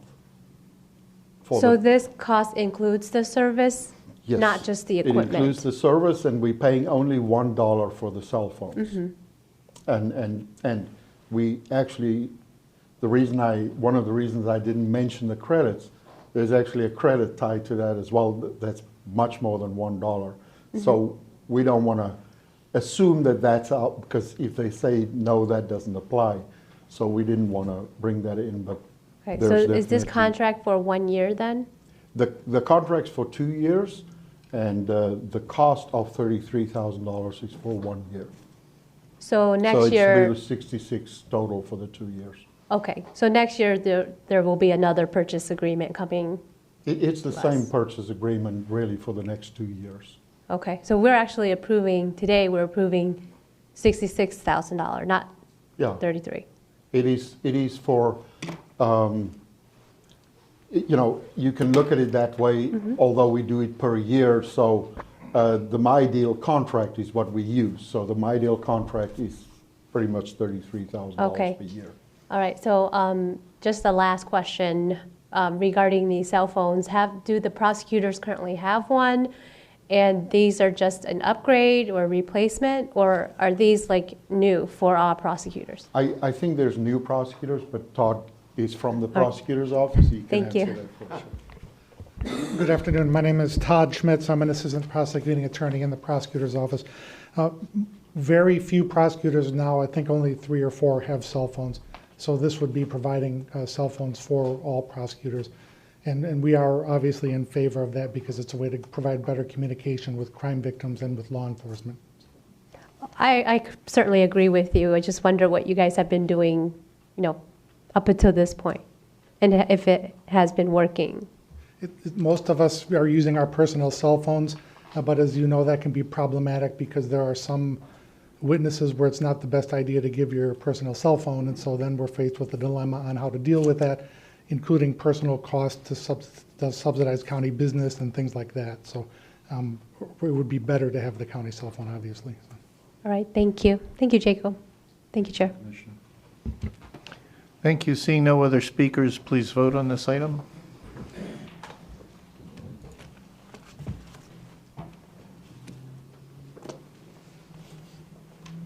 Motion passes 13-0. Thank you. Item 8D, Budget Amendment Capital Improvement Fund for Macomb County Sheriff's Office Marine Patrol Boathouse Project for $8,414,600. Chair, I'll make a motion to forward the full board. Support Zinner. For D and E. Are they the same amounts? Okay, motion by Commissioner Zong for moving 8D and E to full board, supported by Commissioner Romano. Lynn? Good afternoon. As the chairman indicated, this item pertains to the Marine Patrol Boathouse project. This project involves the complete demolition of the boathouse facility, including the 4 enclosed boat wells and also the replacement of the aging seawall. The new facility will provide for administrative area, locker rooms, workspace, conference area, and 5 enclosed boat wells, and an area to properly secure and store equipment, installation of an emergency generator, and area to accommodate the dive team. This project, as far as the site work, includes a new seawall, grade elevation revisions, new exterior docks, and a new fuel system with dual containment. Due to the nature of this project, along with the complexity of the logistics, we believe that it was prudent and in the best interest of the county to utilize or to request for purchasing to solicit a request for qualifications, and to also utilize a criteria-based selection process. Some of the logistics that we'll encounter on this project is there is a 1-lane bridge with weight limits. That means they have to figure out, some vendors will have to make multiple trips for deliveries. For instance, the cement truck will have to limit their load and do what they call a short load. It also might involve bringing in materials on barges. There is minimal layout area or area for the storage of building materials. We also, during this project, can have no interference with the public access during the peak boating season. So therefore, we cannot detrimentally impact the public's use and enjoyment. There's also environmental and safety concerns. You're dealing right at the water, you're doing demolition, you're doing construction. So we are looking to make sure that we have a contractor that focuses on safety. There's also overhead work on the water. And as I indicated, working from barges. Also, they'll be working in conditions, I want to say winter conditions because of the wind that comes off, but in any wind that comes off that lake is difficult to do construction. So the purchasing department on January 26, 2022 solicited requests for qualifications on the Minton site. 9 responses were received and found to meet minimal qualifications or requirements. On February 28th, the purchasing department solicited from these 9 contractors sealed bids or proposals, and 5 responses were received by the purchasing department and publicly read on March 18th, 2022. Upon receipt of the proposals, the criteria-based selection process was utilized to evaluate the proposals. The criteria-based selection process does not just look at price alone. This process utilizes a pre-established criteria or factors to evaluate and objectively select the general contractor to be recommended. The pre-established criteria or the factors used to evaluate were assigned a weight. The 4 factors utilized in the weight was firm's municipal experience and experience with projects of this size and value, and that was allocated 20%. Firm's delivery approach was also valued or weighted at 20%. They also have an experience modification rate, and that is actually their safety rate. That was given a weight of 25%, and of course cost was given the highest weight at 35%. The mechanics of the criteria-based selection process utilizes a scoring sheet, and the scoring sheet was populated by information that was supplied from the contractor. That wasn't our interpretation of what they meant. They are actually indicating things like bonding capacity, safety rate. Each of the 4 pre-established factors were assigned points utilizing a 5-point maximum. Then the points of each factor or the pre-established factors were then multiplied by the weight, giving you a weighted score for each factor. Then each factor and the weighted score was totaled, and the 3 firms with the highest points were invited to interview. The post-bid interviews were conducted on March 21st, 2022. And the interview was ranked on a point system of 1 to 5 points, with 5 points being the best or exceptional interview and 1 being poor. Upon completion of the interview and subsequent discussion with the project team, Rockford Construction was recommended as the general contractor for the Marine Patrol Boathouse project, based upon the fact they received the highest criteria-based selection score. They demonstrated a full understanding of the project. They took no exceptions to the bid documents, and they confirmed that their bid was complete. They also happened to be the lowest price of the 3 firms interviewed. We are therefore recommending a budget amendment transferring $8,414,600 from the general fund transferred to the capital improvement fund, and to also execute a contract with Rockford Construction, the low qualified bidder, in the amount of $8,414,600. Thank you. Commissioner Zinner. Thank you, Chair. I know it sounds like a huge amount of money, but it sounds, when I was reading the description of what they're going to do, it's a huge amount of work. And they have all these areas, and it was very detailed. Your work is always detailed and very explanatory. Thank you. And I'm very familiar with the spot. My husband's family had a marina literally just by that area. The family had that marina. It was the first place in from the lake coming up the river. And I said to a couple of the gentlemen when I talked with them that when someone would come in and say there's distress, there's someone, they're hanging on to the boat, they're whatever the acute problem was, life-threatening, Steve and whoever was around him jumped in a boat and went and saved a lot of people or helped them or did whatever. And other people did too, but because they were the first building in with people, that's what people do. And so we've watched this process grow from the first boat from the county to what it is now and what it really should be. You can't have buildings falling apart. You have to have proper structures for the boats, and they have to be, it just has to be right. And we all know that with the buildings. And you're talking about life and death. You're talking about situations that people are on the water. In Harrison on the shores, it's water. That's where we are. And there's a lot of activity. And when they patrol and they take care of these situations, you need them.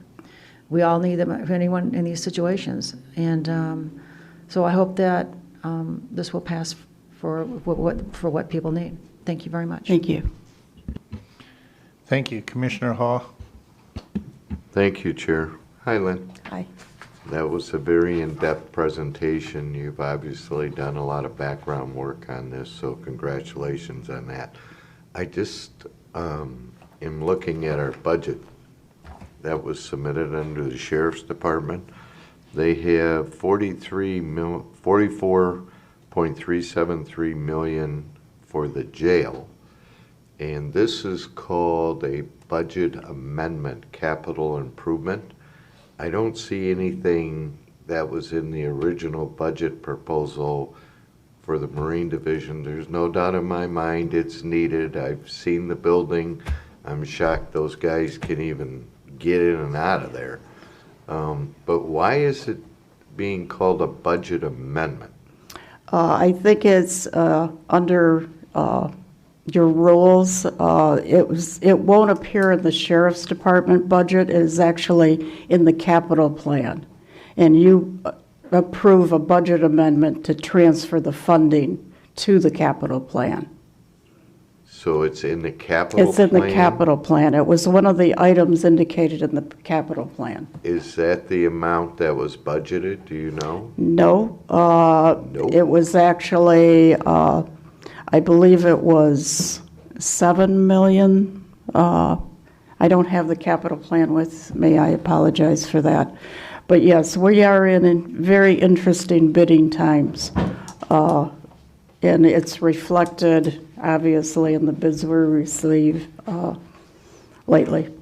Is that due to lack of supplies and resources? Yes, not only that, it's just it's a Yeah, direct correlation, supply and He demand. didn't have any paper. Everything is increased. How do you work? Yeah. So do you think, I know this is speculative, do you think that's going to impact the timing of completion for these guys? If you've noticed, I always put asterisks on the completion times now. Any one of the critical path items, if they can't get it in, it's going to delay the project. Now, certainly, they are going to be working, the Boathouse staff will be working during this project in a temporary trailer location. So we'll also have to set that up for them. This contractor, because one of the questions we discussed is supply chain issues, and they are monitoring weekly to see if there's going to be some hitch in the supply chain. So far, they've planned on the long lead items. We're hearing 10, 12, 14 weeks. They still see that right now, but like I said, it can change. And they're obviously, And obviously, they possibly could run into a weather constraint if it's not done before it freezes up. Yeah, it's pretty difficult to have a project that can't interfere with the peak boating season, but that's also the peak construction season. So that's why they've looked at different ways of working and working on barges as much as they can. So they came in with a plan of how they would approach this project. But yes, winter conditions or weather conditions can always impact the schedule. Thank you. Thank you, Chair. Commissioner Romano. Thank you, Chair. Hi, Lynn. Hi. Never let it be said you come to us for nickels and dimes. You always. This, I actually have one question, but I do want to make a couple statements. You know, this Marine Division is something that was a long time coming. I remember back when I first got on, these poor guys were, the docks, they couldn't get to their boats because their docks were underneath the water trying to get onto their boats. They were swimming out to save people instead of using the boats because they couldn't put them in the enclosure themselves. This is a long time coming, and it should have been done a couple of years ago, but I'm glad that it's on the board now. The only thing I have is a question on the, and it's very detailed, your report on how we acquired the contract just for this. I know they do this, but I'm sure somewhere in there it said that there's a performance bond. Yes. And is that equivalent to what? The amount that they're doing? How does that work? Could you give me a little? For governmental work, it has to be 100% of the construction costs. So they will have to supply us with a bond for the $8,414,600. Till work is completed, we hold on to that bond. Well, it's like an insurance policy. Right. If for some reason they do not complete the project, we can go against their bond. Perfect. Thank you. That's all I have. Thank you, Chair. Thank you. Commissioner Zong. Thank you, Chair. Great presentation, Lynn. Thank you. I'm not familiar with the boathouse, and you didn't mention how old it is or when it was built. Well, I like to say the boathouse was here before I started. I'm unfortunately in my 50th year.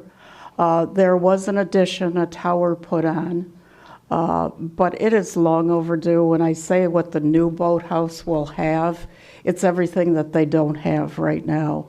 One of the items, like for the dive team, where do they change? Well, they change in the garage, in the open garage. It's items like that. So it's definitely long overdue. It doesn't meet their current needs. Some of the boats do not fit into the enclosed boat wells. And I'm sure if any of the commissioners would like to tour the existing facility, the boathouse staff would be more than happy to take you through the facility and show you what they're working with. But it definitely is long overdue. Better know how to swim. Hey, I'm still on the floor here. So it says here that 2 existing exterior docks are going to be moved? Yes. That's not temporary, or is it?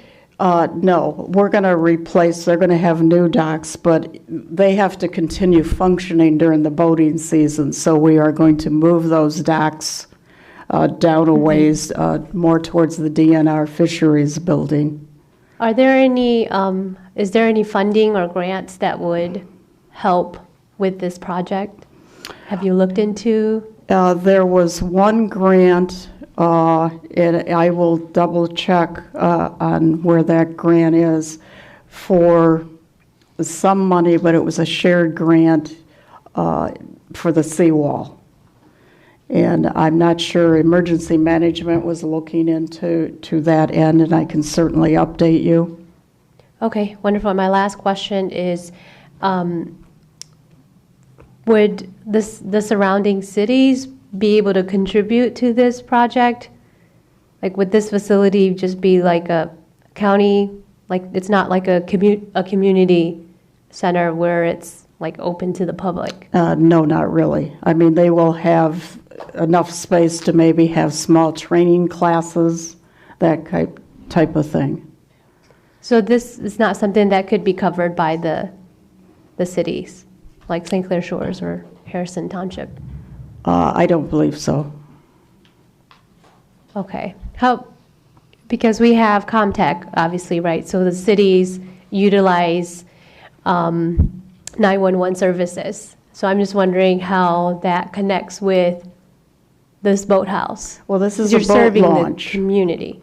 This is a boat launch, so obviously boaters use that as a launching access. I'm not a boater, so I'm sure I'm using I'm not the either, that's why I'm asking all these terminology questions. incorrectly. But it's for public access to the lake. This boathouse? Yes. Do they pay? They don't pay There for is it. a boat launch. That is, we do not own the boat launch. We have the Marine Division that responds to emergencies. Okay. I hear everyone, saying this is a long overdue project, and it's in dire need of updating. Same thing with our jail.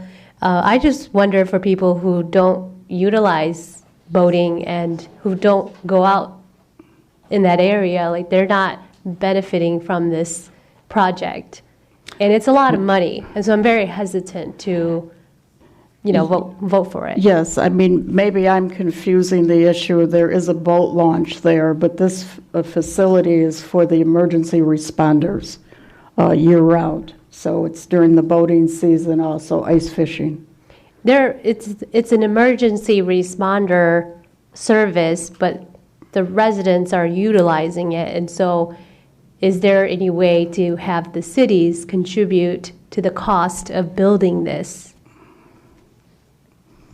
I certainly haven't had any discussion with cities to see if they want to participate. So I'm sorry I can't answer your question. That's okay. Thank you. Thank you, Chair. Thank you. Commissioner Brown? Thank you. This boathouse, like our jail, has been repaired numerous times. It's a glorified shed's really what it is. Water's splashing over it's being swamped right now. The water levels have come up so high. We've spent hundreds of thousands of dollars on top-class boats that have to be sitting outside in the weather during all kinds because we don't have the ability to keep them inside. That's a terrible waste of investment. I've been over that boathouse many times, and that place is falling down. It's too small. It's too small for the staff. It's too small for the victims that they sometimes take out of there because there's no place to put them. We want to have a tour there. I suggest we go there in groups of 3 because they can't accommodate everyone at once because it'd be too crowded. It's so small over there. The place is falling down, and it's in need of repairs. Are you going to do any dredging in the channelway out there since we're doing the work? I mean, we got water levels high now, but since we got all that equipment over there, dredging materials and so forth, is there any plans to do any of that? Not as a part of this project. Okay.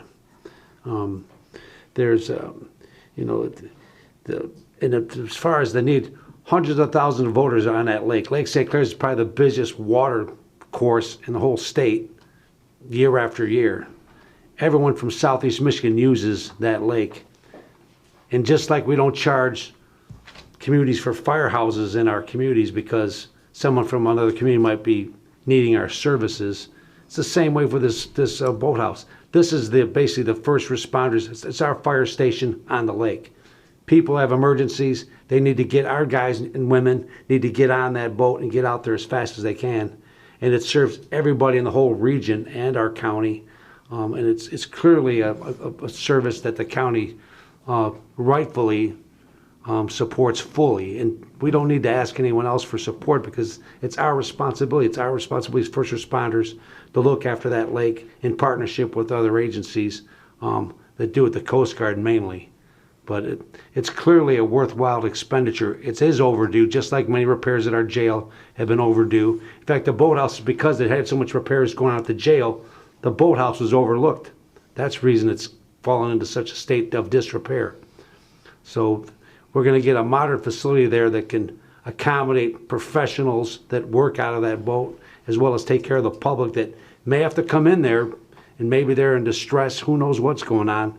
They need a place to be, and it's definitely worthwhile. And I also appreciate the fact you went out for requests for qualifications ahead of going out for the bid. so that you had the right bidders come in and bid on it. Because it is a unique project. It's not like building a house or one of many buildings that we've built here. It's a specialty project, and so I appreciate the time and effort you went through to do that and make sure we got the right bidders to do the job.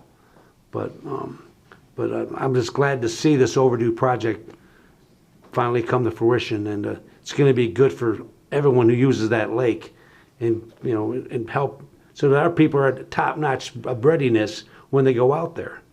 I mean, so that place is pretty small, and there's no way to keep our professionals in that cramped space and expect them to do the top-notch job that we all expect. So anyway, yes, if I could add, also when we had the high water levels, there was a tremendous amount of damage. Oh, for sure. Those docks are so rickety. I mean, it's embarrassing. It's just really embarrassing, and we're going to take care of it. Thank you. Commissioner Farrington. Thank you, Chair. Thanks, Len. I think I know the answer. I just want to clarify it. With the bonding, that basically shows that the company has the financial wherewithal to buy the insurance for non-performance. But what happens if inflation just continues to go out of control and this project that is $7.5 million earlier, now 8.4, by the time they're done, it costs 10.2 or some other number? I mean, how is that taken care of logistically? As far as the bond? As far as Macomb County not being stuck with the higher costs of building materials. Well, we're locking in this amount. So either they don't get it or we get the bid. bond money back, no matter what the price of lumber and whatever it costs. Right. I thought so. Thank you. Thank you. Commissioner Matusik. Thank you, Mr. Chair. You mentioned the seawall. Is the seawall at that location part of this project? Yes. Okay. For those of you that don't know, Macomb County has more boat registrations than anywhere else in the entire country. Just want to point that out. What we're funding is a sheriff's substation. They rescue people in the winter on the ice. They rescue people in the summer in their boats. They enforce drunk driving laws. They enforce traffic laws. They're part of the sheriff's department, and we need to fund that activity. Boating is huge. I am not a boater. I get seasick merely looking at the water. I don't do boats. But many of our neighbors, no matter where you live in this county, do participate in boating and fishing. It's an important resource to our economic development in this community. It's important that it be safe out on the water, and it is our responsibility to fund the Sheriff's Department. This is merely a part of the Sheriff's Department. It is an incredible amount of money, but this is what happens when we don't maintain things. We put it off, we put it off, we put it off, and finally we have to replace the entire thing. So again, boating is incredibly important to our economy, to our neighbors' well-being who have those boats that they need to get in the water right now. And I'm fully in support of this. I think it's our responsibility. Thank you, Mr. Chair. Thank you. Commissioner Kleinfeld. Thank you. Just very quickly, if you all remember Director Smeagol talking about when a project comes in under budget, they don't put the money back in the general fund. They hold on to it. This project and the next one are both examples of projects that are over budget. It's why I'm an advocate of they kind of wash out. And so if one's under budget, that we don't take the money and put it back in the general fund, that we allow for it, because there's always going to be overages. And especially the larger the project, the more dangerous it is if we don't have that cushion in there. That's all I have. Thank you. Thank you. Commissioner Sabatini. Thank you, Chair. Just two follow-ups to Commissioner Kleinfeld and Commissioner Matusek. But first of all, just this project in general. It is so overdue. I remember when I got initially elected to this board, they were talking about this boathouse and begging at that point. And as Chair Brown said, everything at the jail overshadowed it, and it just seemed like it just kept getting pushed down the lake. So I'm glad that finally we're at that point. In regards to the bid calculation that Commissioner Kleinfeld was saying, as I agree, I think in this specific situation, I think it's specifically supply and demand that this price point jumped so high just in probably 30 days, because back when we were going through the budget process, and I think you said in January when bids were sent out, whatever that exact date was, just in 1 month, the supply chain changed that drastically and jumped this price up. So I'm glad that we're moving forward on it, because I think the price is just going to go higher with this specialized project. In regards to Commissioner Matuzak, I had no idea that Macomb County was the #1 in the nation. What made me think about that is, where does all that registration money go, and why aren't we getting some of it to subsidize some of these improvements to this specific scenario? So that's just, I guess, a question. Maybe our staff can look into that, because that's a lot of money, and I don't think over the years that question has even ever came up. So I'm eager to find out the answer to that question. But Lynn, I mean, flawless presentation as usual. I need not say more. Thank you. Thank you, Madam Chair. Thank you. Second round, Commissioner Zinner. I just wanted to add in regard to, I was going to bring this up, and the Commissioner Don Brown did. For people who don't vote, I didn't vote until I married my husband decades ago, and there is nothing for people 45 minutes away or an hour away to come to Harrison Township or the shores or anywhere on the water for the weekend. They come on Friday, and 16 Mile, you just don't even go out. You don't go out on Friday night. You don't go out on Sunday evening. You just don't. We always just go another way around, to go around town, go another way, because I would say half of the people that vote come from the west to this area. And I was with my husband, we were in Florida, he was talking to the president of the company, of a boat line he was selling, and he said, and the man looked at the map and he said, aren't you on this little bitty river here that I can barely see on the map? It was a big map. He said, yep. He goes, how do you sell so many of these boats there? And he said, it's Clinton River, it's Macomb County. And that was quite a while ago. It's just the way it is. And I think the Secretary of State, takes the registration. He talks about the Secretary of State 40 years. He's been talking about Secretary of State to everybody on the phone. So I think that's where the money might go. So anyway, there are a lot of people who come. And it's very good economically too. And people have fun. Thank you. Commissioner Zong, are you still on there, or did you want to speak again? Yep.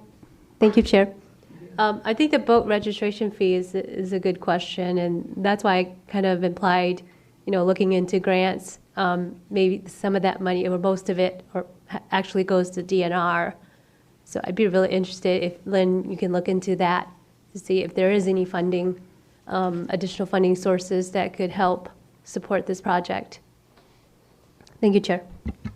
Thank you. I'd like to chime in with Commissioner Zinner and Matusik that people from all over this county use that lake. And I have numerous friends in Oakland County also who, as Commissioner Zinner said, drive across Macomb and go recreate, if you will, in the lake off our shores. So it is a widely used facility by many, many people, and it's not just the communities on the lake. It's by many, many Macomb County people. And I see no other speakers, so please vote.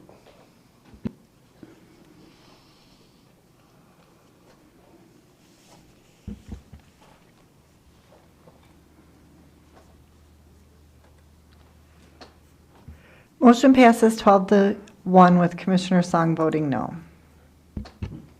Thank you. Moving on to 8F. I'd like to take 8F and G together. Motion to approve Kleinfeld. Support Romano. Thank you. Commissioner Kleinfeld made the motion and Commissioner Romano supported. We're back to Information Technology. Capital Improvement Plan, TelSystem AV System Replacement for the Board of Commissioners, $81,097.49.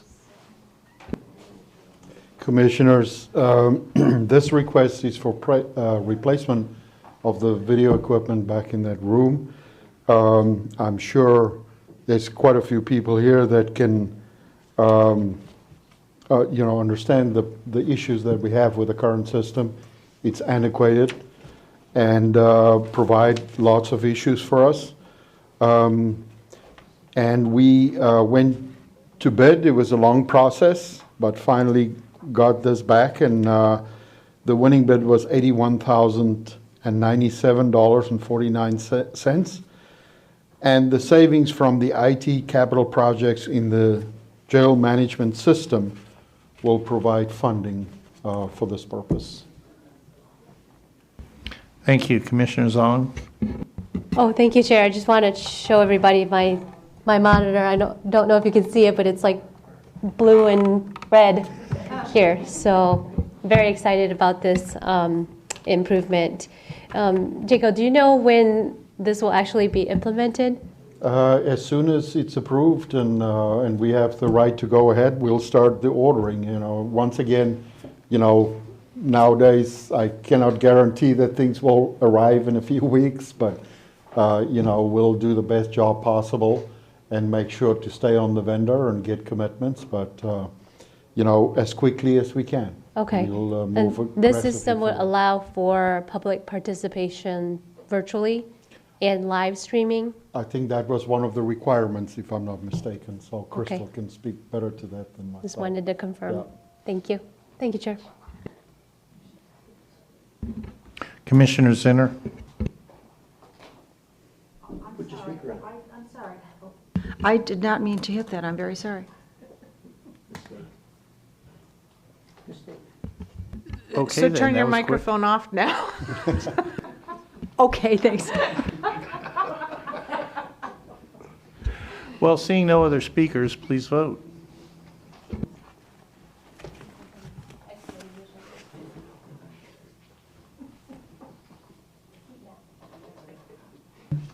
I vote yes.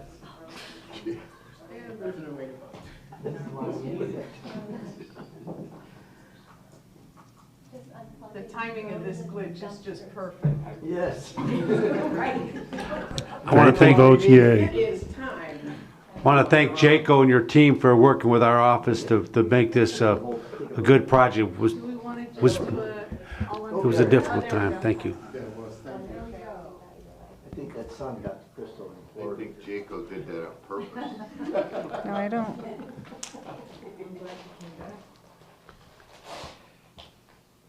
Okay, they're not showing up for me. Do I have any verbal no votes? This wasn't scripted, really. Anybody voting no? No. Hearing no nos, we're unanimous yes. Okay, motion passes 13-0. Thank you.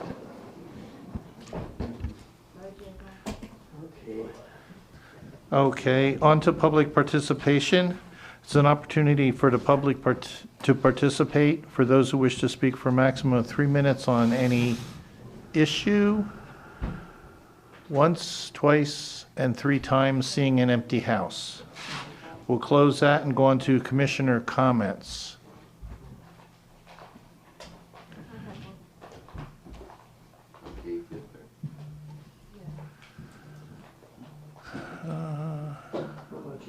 I see no commissioner comments. Chair, if you hit details, it's showing up, it's just showing up under internal services.